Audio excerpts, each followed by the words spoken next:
In my quest to finish all my junk so I can leave this place eventually, this truck's got to get moving. So I pulled the Cummins back out last night with a buddy, and I got to do some things to it. I got to do head gasket and oil pan gasket. Then I got some ARPs for it, just to throw it back together. Now I'll show you. I gotta race this engine to really show you where it's leaking, but it's coming out from between the oil pan and this little like apron cover thing. I don't know what that one's called, like the proper term for that housing, but yeah, it's leaking between the oil pan and it. You can see it plenty good when you lift the motor up, but the forklifts probably dead. Now my other concern is I think it's also dripping from this little plug. Buddy was thinking of some of the camshaft plug, which also could be a possibility. Definitely not saying it's not. But when you look on the adapter plate, now it's all dirty from where I was rubbing it, but it was kind of wet and slimy up in this direction, and definitely not ideal. That's for sure.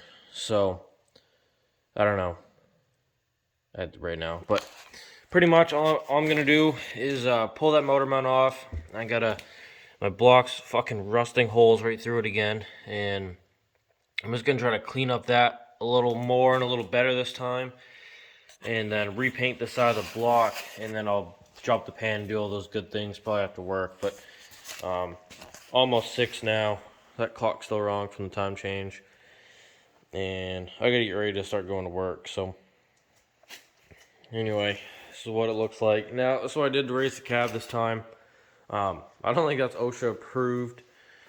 So what I made here was a strong backer. That's what this is called. It's when you put a 2x on the flat against a 2x on the other way. And basically when it's pulling here, especially this engineered wood, it'll keep this board from flexing. And all those blocks are just to space it out from the top of the cab. Then I have old seat cushions up there, so hopefully it doesn't destroy my pinch welds up there. Now, it worked pretty good when it was only like 1 or 2 blocks, and even at 3 it wasn't bad.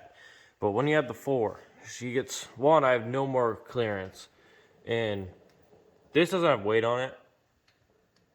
I might as well say that now before when it's rocking. It just has slight pressure, just in case over here fails. Now the other side's fucking perfect. I got 2 sawhorses, it's mint. That side's stable as hell.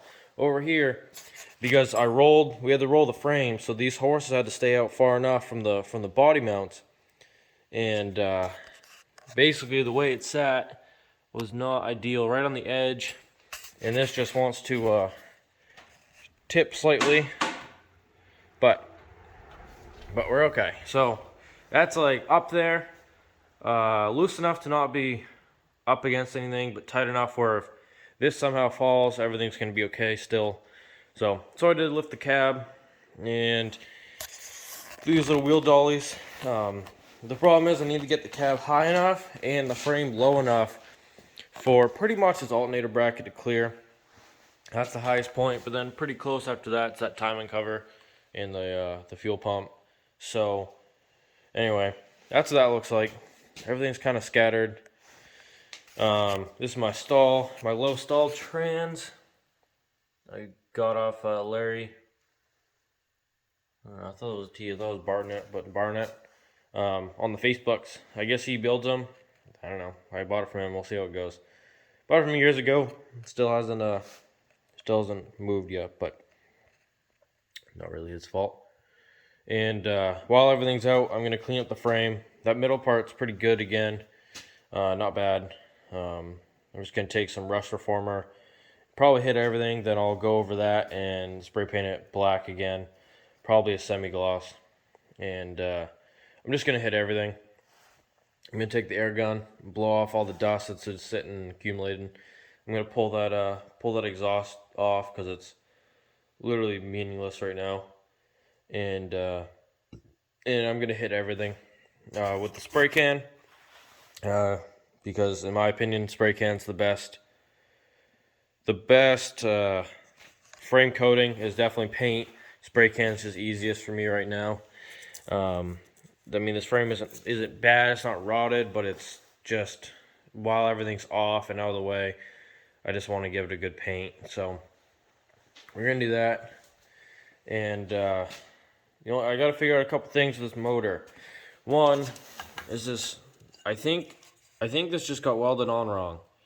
I don't want to blame the guy, because the same guy who I got this from, he machined the Ford adapter bracket, and he machined the flywheel, or the adapter, and then he sent me that flywheel.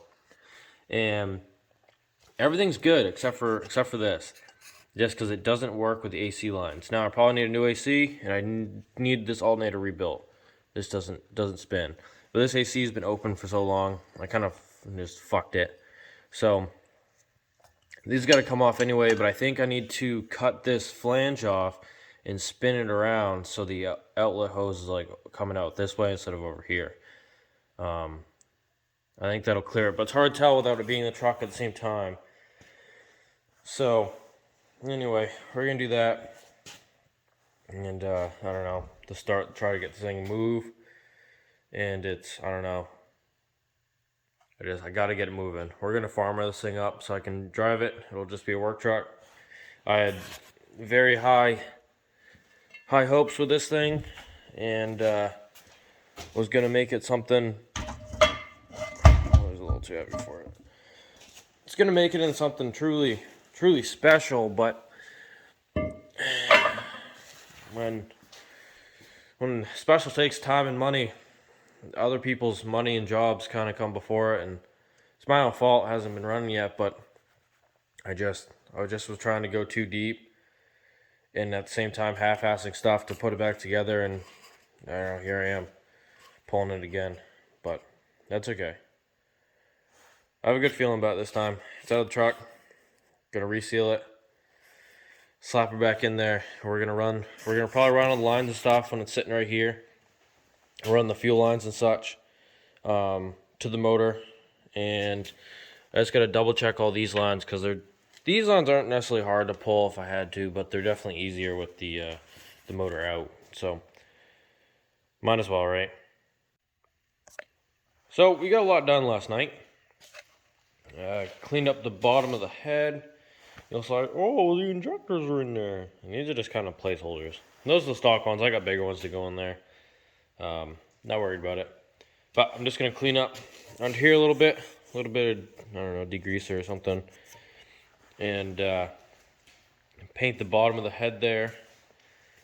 And over to the block, we pulled the pan off last night and threw a new seal in there. Just a molly seal. We threw a seal in there. I fucking blew this fucker right in there.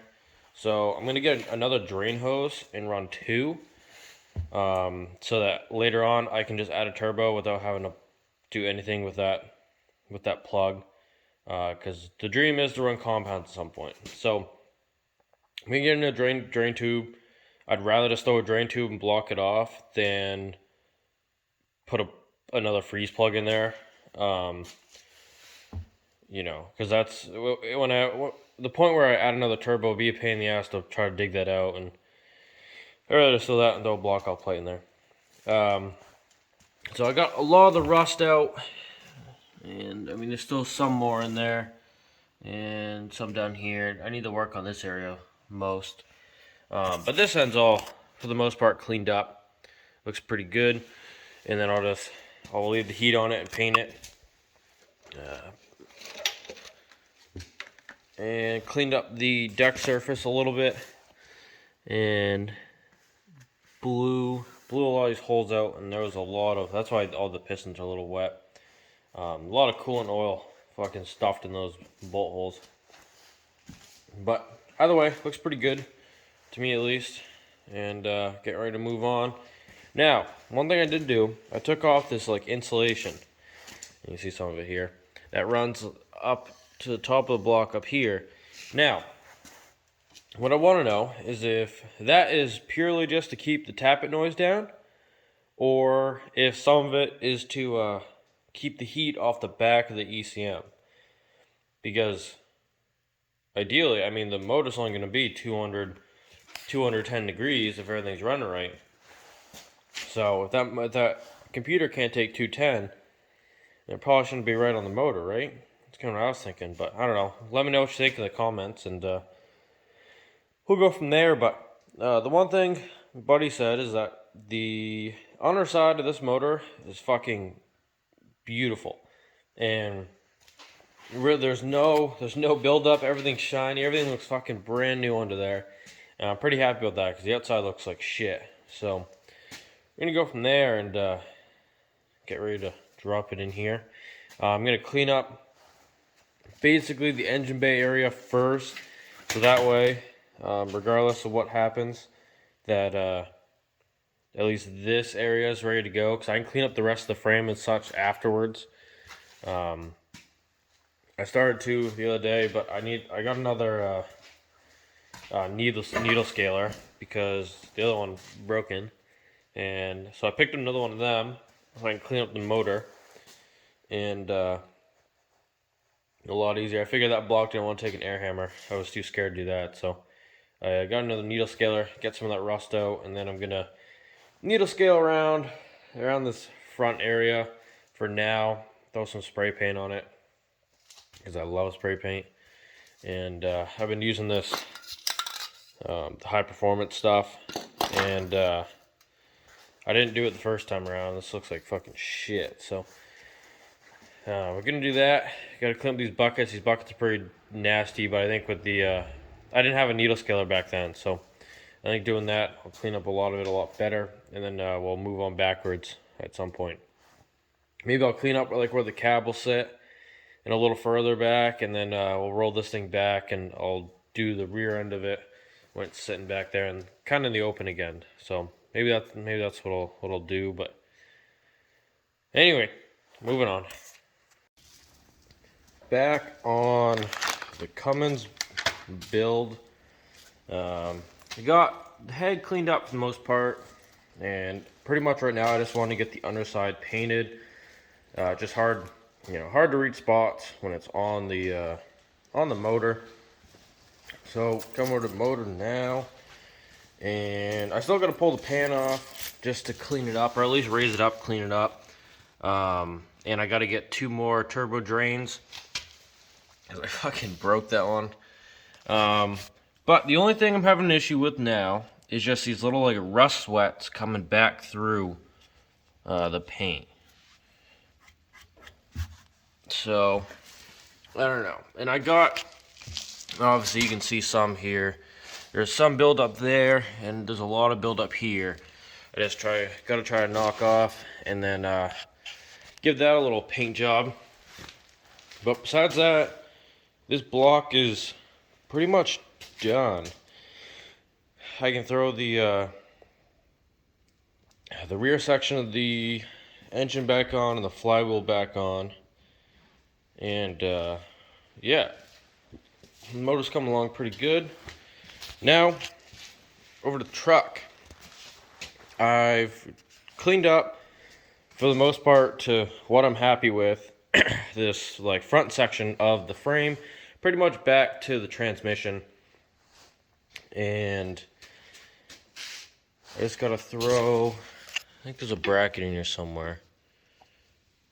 Anyway, gotta throw that back on, and I cleaned this section up. I really want to get this section done just so I can set the motor back in and not have to go back and fight it later. I think I'm gonna need a new shock tower at some point. She's not doing great. However, for right now, I'm not that worried about it, just because of how it works. All the pressure's up around this outer part, and I'm not as worried about in there. But it's definitely collects a lot of shit in there. They probably should, or if someone makes like an aftermarket cap of some sort, I think that would go a long way. A cap that blocks off from up top and goes all the way down, and then seals that bottom part, or even like a 2-piece or some sort, just to keep shit from sitting in there. Because I mean, I don't know, these are fairly vital, but Depends on who you are, I guess. I didn't clean up the inside of this one as much, but you can see how this one's going too. And that's without me even hitting it with anything. I spent a lot more time on that one. But I have this somewhat cleaned up. Gonna throw a little more paint on top of here. A little more cleaned up. Pretty much back to here. Now what I'm gonna do is I've decided to put the transmission back to the original spot. So if you can see here, I moved the bracket back basically 2 inches, and those second set of holes are for the V10 when they were in here. And basically when you throw the transmission back to the V10 spot, you can fit your 6-cylinder and the mechanical fan in between where the radiators are going to be inside the truck. So I'm going to move that back and remove my mechanical fan. I'm just going to delete it off and then run an electric fan later on, because that radiator is okay. It's not in the worst shape, but it's not great. So I do plan on getting a Mishimoto. I keep mixing up Mishimoto and Morimoto in my head, but Mishimoto radiator is what I want to run here. Probably with their fans too. I'll just run their electric fan setup, and that will allow me to run my same drive shaft for right now without modifying it, and then I can go from there, because she's seen better days, definitely, but just right now I just don't have time to go up to the big city and have one made is the biggest issue. It's just the time constraints. By the time I get out of work, they're closed. I can't get up there before work, and it's just a hassle, and I just don't have time to bring it up there. That's what I've been saying for 2 years, but I haven't gotten around to it. I'm not going to get around to it if I haven't already. So I'm just going to move that back up, throw the drive shaft back in it, and I can run that for now. And then probably going to have to get it rebuilt at some point anyway. I imagine those joints are pretty froze up. But anyway, that's my plan. I'm going to run this back forward. Probably, I don't know when. I think I'm going to have to flip over the mounts as well. Forget where I put the driver's side one, but I'll dig her out and I'll show you guys what I'm talking about. You can see on this one, this is actually the passenger one, and because of how they were on the other side, I flipped them to work this way. But I think if that one is back there, it would basically move this to here, and that will allow me to run the motor forward more and have these sit where I want them. So I think I'm going to put this passenger side one back over there, and then the driver's side one back on here, which is the way they're supposed to be. But I flipped them to run the transmission back, to run the mechanical fan. I'll flip those back over so the loop's over here, and that'll allow me to push the motor forward. And I think we'll be in pretty good shape at that point. So let's get back to it. And just like that, the Cummins is back in the truck. All made it up, transmission, everything is good to go. Torque down in terms of the torque converter to the flywheel. What I'm working on now is I've loosened this cross member. I just have a jack stand under there holding this end. That end hits the frame, so it can't fall down. And probably after work, I'm going to move one of these bolts up to the very front, or maybe I'll just leave that one right there. And I'll hook some sort of strap from that one, probably over this cross member to this hook back here, so I can pick up this whole assembly with the forklift. At least enough just to get the weight off the back is all I'm really going for. And we'll slide her forward a little bit. I am curious. I couldn't flip the mount for a couple reasons. Mostly issues the other side, I'll show you. This one I got plenty of room to slide. I think that'll do that plenty. This side I'm not worried about. However, this side, I'm like, you can't see any of the gap. I'm pretty much in the middle of this slotted mount, and that one's got to go the same amount as over there. So that'll be interesting. I couldn't flip this mount or put the other side on here for a couple reasons.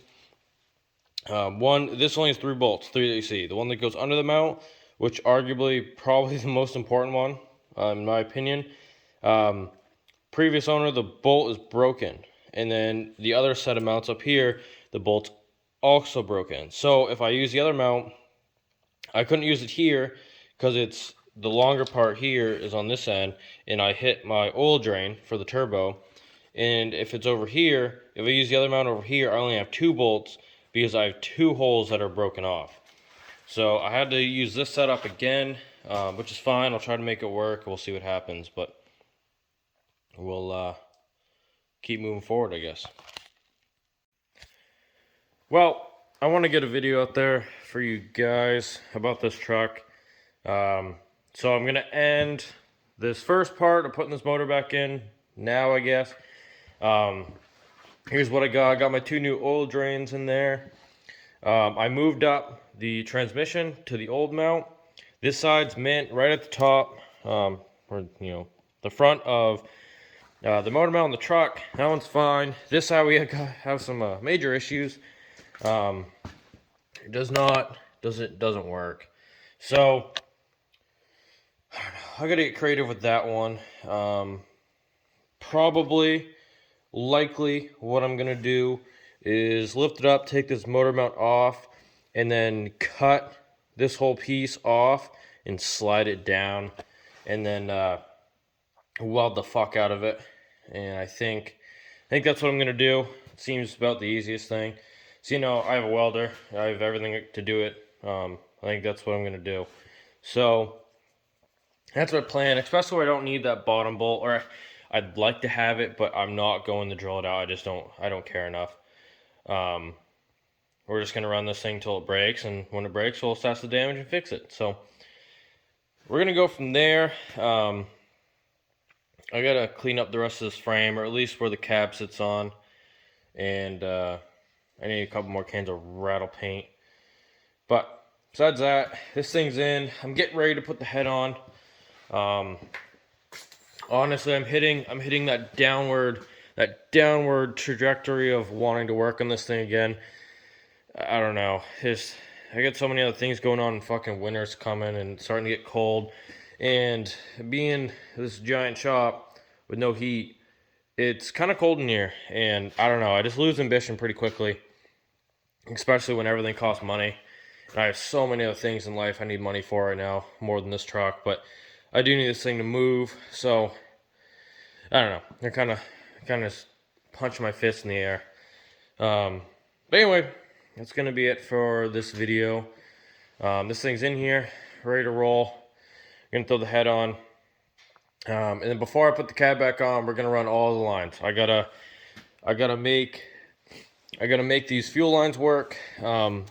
This is the feed. This is the return. The feed's just slightly bigger. That's just how you know. Pretty simple. These plugs are for the filter. It's on that tarp. And then once those are on, fuel system's done. That thing's hooked up. It goes to the head. We're all good there. I need to figure out this pump. Buddy of mine told me I should probably just get a new pump because, one, they weren't that good on the Dodges to begin with, and two, it's sitting with these lines open for multiple years at this point. It's probably a little fucked. So I don't know. Figure that one out. I'm gonna take it off, see what it looks like. And then I gotta figure out those lines. But we tried. I posted on the forum on the Facebooks and about this starter. Pretty much told me what I was gonna do to begin with. I'm just gonna grind the fuck out of that starter, and when that one's pooched, I'm gonna have to grind a brand new one too. So I don't know. Or the other one, I guess the guy makes a different adapter plate, but I really don't want to separate this thing again. So I'm just gonna grind the starter down and make it work. But anyway, that's it for the video. I don't know how long this one is, but I think it's a little longer, which better for worse. Hope you guys like it. I hope this truck comes together and I actually enjoy driving it, because if I don't, I'm going to be fairly upset. Went back and forth on putting a 6.4 back in it a lot, actually. Still think I should, but to rebuild one properly the way I'd want to do it, it costs so much money. So I don't know. That's a project for later. I'm saving the block for a reason. Maybe I'll pick up another truck someday. But anyway, this is going to be it for the part, and come back when the head's on.